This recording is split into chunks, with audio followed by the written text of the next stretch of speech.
Been a minute. RC still here with us. I'll start with you, Stephen A. Has OBJ proven he can be a #1 wideout again? I believe he has. I really, really do.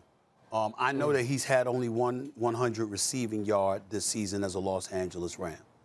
But if Cooper Kupp were my teammate, I would only have 100 receiving yard game too, because right, that brother's being targeted about 80% of the time for crying out loud, and deservedly so, because Cooper Kupp is on another level. Understand, Kimberley, Ryan, when you ask me as a guy, a #1 receiver, my first thought process is, are there 32 receivers better than him? Because if they are, then the answer is no. But if you can't name 32 receivers better than somebody, then yes, they could be a #1 somewhere. It just depends on where they are. Okay? We ain't saying that Odell Beckham Jr. is the #1 receiver in L.A. because he's not. But should he have been the #1 receiver in Cleveland? That's a different conversation.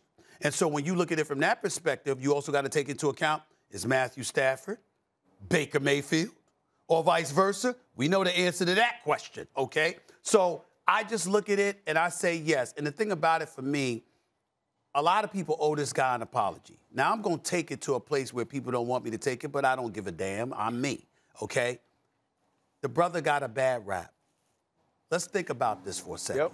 He's in Jersey with the Giants. We see what the Giants organization, how much they've regressed over the years, and you just want to get people because they ain't your cup of tea. And Odell Beckham Jr. shows some frustration, Kimberley, and kicks the net, okay? And that's like a crime, okay? He's in France with somebody, and he was eating pizza. He was eating pizza. I mean, everybody talking about the white cow that she had next up. I saw Odell Beckham Jr. eating pizza. That's what I saw. I saw him eating pizza. It was just pizza. That's all it was. He was eating pizza. I don't know if Pizza Hut out in France or Papa John's or somebody. I know he was eating pizza. I didn't see that stuff near him. I saw the brother eating pizza. Okay, that's #2. He goes to Cleveland. What'd he do? You got people acting like this brother has committed crimes and he's such a distraction and all of this other stuff. The brother got a bad rap. He goes to L.A., and this is where he wants to be. He accepted his role. He understood his position and his place, and he conducted himself properly and helped them, because keep in mind, there is no Robert Woods. So a lot of people that had questions about the Rams was because Robert Woods went down, and we didn't know how much Odell Beckham Jr. had left. And he showed us. He's got a lot left. I like it. He could be a #1. I don't think he should want to. Be happy being a #2 right where you are.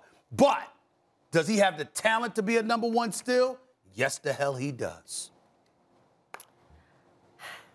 I'm still on the pizza. That's right. It's true. You know, I just saw pizza. No. I don't think he's shown that he can still be a #1. He's not the #1 on his own team. And the question when it was posed to me was, could he be a #1 on a competitor, a Rams competitor? And when I think of competitors for the Rams, to me it's Green Bay, Devontae Adams. San Francisco, Deebo Samuel. Tampa Bay, Chris Godwin. Cincinnati, Jamar Chase. Minnesota, Justin Jefferson. Like, those guys are in a different tier to me. Is Odell still one of the top playmakers in the league? Is he still a good receiver? Yes, 100%. But even when the question of what would a team give up for Odell? Would teams want Odell? And I called around, and teams are sort of like, he's a good player. He's still a good player. But I wouldn't want to absorb all that. I wouldn't make that trade. And there's a reason. So is he in a much better situation? Yes. But let's not act like in Cleveland, he was hurt last year. The team was winning without him. And he was the 2020 season, not 2021. Not okay. Before y'all come at me. Okay, I was about to. No, I remember. Okay. Thank you, Molly. Go ahead. They were winning. They were winning when he was hurt, right? And he wanted to leave. He was talking about, like, I need to, behind the scenes, he was like, I want to get out of here, which is fine. But if winning is the most important thing, you're seeing your team is capable of winning. Now, if anybody is to blame, I know everybody talks about Baker and he's no Matthew Stafford.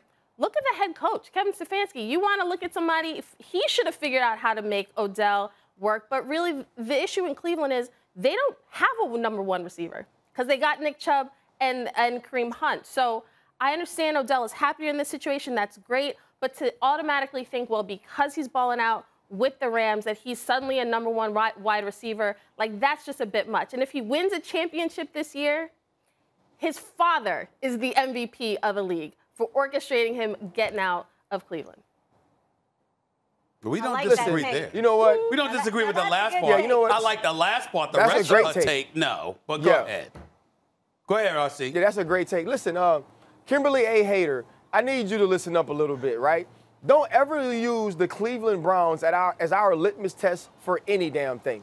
That's so right. what? They won some games without Odell Beckham Jr. down the stretch last year. We saw what that team truly was this year, and everybody was all excited. Oh, they got rid of Odell Beckham. Now Baker Mayfield is really going to show you what he's worth. All Baker Mayfield showed that he was good at is making damn commercials. So I'm not going to let you come on here and continue to make Odell Beckham Jr. sound like the problem. RC? He's absolutely proved that he could be a number one. What's up, my guy? More progressive commercials than Yes. wins. Good commercials, very good I've commercials. always said that. Very good commercials. Go Excellent ahead. commercials. Excellent commercials. But what we've seen from Odell Beckham Jr. is like what I love that Stephen A. said is he saw that he could be a part of the locker room. We saw that he could be a teammate. We saw that he could ingratiate himself into a new atmosphere, right? And show some chemistry with a different team. And he also took the backseat to Cooper Kupp, which you have to do. But when you watch him in this last game, 11 targets, 9 catches, 113 yards, the huge catch down the stretch when getting the unnecessary roughness penalty by being hit in the head, Odell Beckham Jr. still has juice. Every time he's gotten the opportunity one-on-one in the red zone, he's won. And Matthew Stafford has gone to him. The first play of every playoff game has been a pass to Odell Beckham Jr. This dude still has it. He has the speed, and he's shown the confidence in his hands again that maybe we didn't see in Cleveland without some of that chemistry between Baker Mayfield. Thanks for watching ESPN on YouTube. For live streaming, sports, and premium content, subscribe to ESPN+.